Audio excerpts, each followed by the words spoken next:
वालेकुम नाजरीन जी। नाजरीन तुसा दे पे वे झोक टीवी वसेब दी आवाज़ और नाजरीन खबर शामिल करने डीजी खान तो 9 नवंबर सगूत डेरा इसमाइल खान काला दिन ई मौके ते सरदार मुहम्मद अकबर खान मलकानी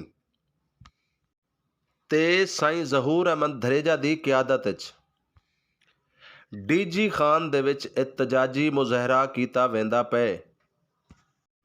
ई मौके ते लार्ड करजन दा पुतला नजरे आतिश किया गया ते तख्त लाहौर तख्त पिशोर डूहे चोर दे नारे लाते गए। ई मौके ते अवामी सराइकी पार्टी दे नींगरां ने नारे लाते तेरी शान मेरी शान सराइकीस्तान सराइकीस्तान और अपना हक कहीं बेकू ना खावन देसूं। सराइकी वसेब दे हकूक और सराइकी वसेब दे जेड़े भी मसले हैं जेड़े मसाइल हैं तख्ते लाहौर और तख्ते पिशोर कन खोल के सुन गिने। असा कराहन भी अपना हक कहीं बेकू ना खावन देसूं।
तेरी शान मेरी शान सराइकीस्तान सराइकीस्तान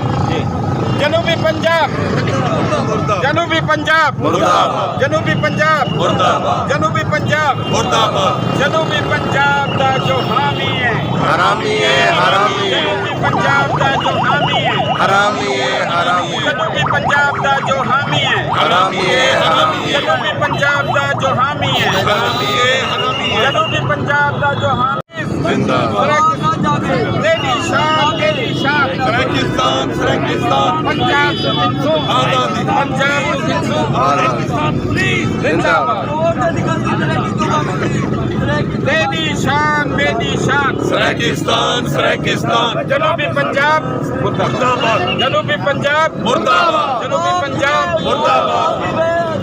जनूबी पंजाब ना मंजूर जनूबी पंजाब सिविल सेक्रेटरी ना मंजूर जनूबी पंजाब सिविल सेक्रेटरी ना मंजूर जनूबी पंजाब मुर्दाबाद जनूबी पंजाब मुर्दाबाद जनूबी पंजाब का जो हामी है हरामी है हरामी है जनूबी पंजाब का जो हामी है हरामी है गद्दार मुर्दाबाद वसेब दा गद्दार मुर्दाबाद वसेब दा गद्दार मुर्दाबाद मेरी शान मेरी शान मेरी शान मेरी शान तेरा तू जनूबी पंजाब का जो हामी है हरामी है हरामी जनूबी पंजाब का जो हामी है हरामी है